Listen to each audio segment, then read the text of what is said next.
Salut à tous. Vous auriez une pince coupante? Ah mais c'est pas à vous que je devais demander ça, merde.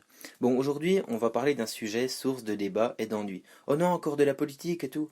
Bon, j'aurais pu parler faits divers ou du dernier scandale financier en date. Mais je vais parler de l'art. Enfin l'art, et l'apostrophe ART, pas l'art comme si c'est du lard ou du cochon. J'étais au musée en début de semaine et j'avais une drôle d'impression en entrant. C'était un mélange de rire intérieur et de gêne. Je me suis cru pris dans un fou rire pendant un enterrement. On a traversé des grandes pièces toutes blanches avec une toute petite œuvre au milieu, comme la banquise, en moins froid. Et souvent l'œuvre, c'était une roche avec un projecteur ciblé dessus. Et ça m'a paru tellement banal. Après, j'étais trop pragmatique ce jour-là pour aller au musée, et j'arrivais pas à voir le fond des choses. Je regardais les matériaux pour interpréter la vision artistique, mais quand on met une pierre sur une plaque de plexiglas avec 20 lignes de texte expliquant l'œuvre avec une signification subliminale, moi j'ai eu du mal.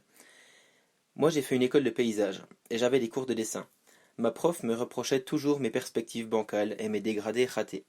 Mais si tu vas dans un musée, tu retrouves tout le temps des choses loin d'être parfaites, qui se vendent des millions d'euros et qui font déplacer des foules innombrables. Tout ça parce que l'artiste y voit une symbolique particulière.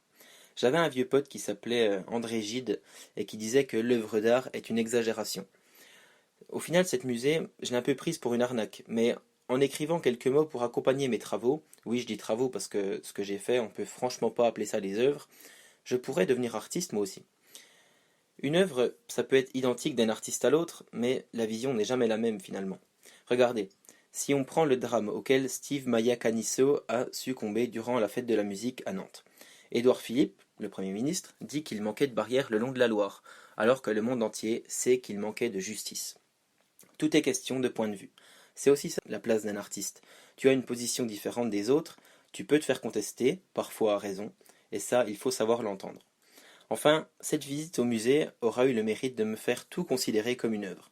Dans la dernière salle, toute blanche, elle aussi, le surveillant black, habillé en costard, était devenu un chef-d'œuvre à mes yeux.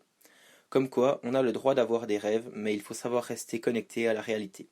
Et je ne cherchais pas à éteindre l'émerveillement qu'on peut avoir en face d'un superbe tableau, je dis simplement que la finalité de l'art n'est pas toujours celle qu'on croit. Mais si j'en crois les journalistes de BFM TV et les Kids United, vous êtes libre d'interpréter les choses comme vous le voulez, à condition d'être prudent avec cette interprétation quand vous la partagez. Moi je vous laisse là-dessus, et si jamais vous avez une pince coupante, je prends quand même. Allez, à bientôt.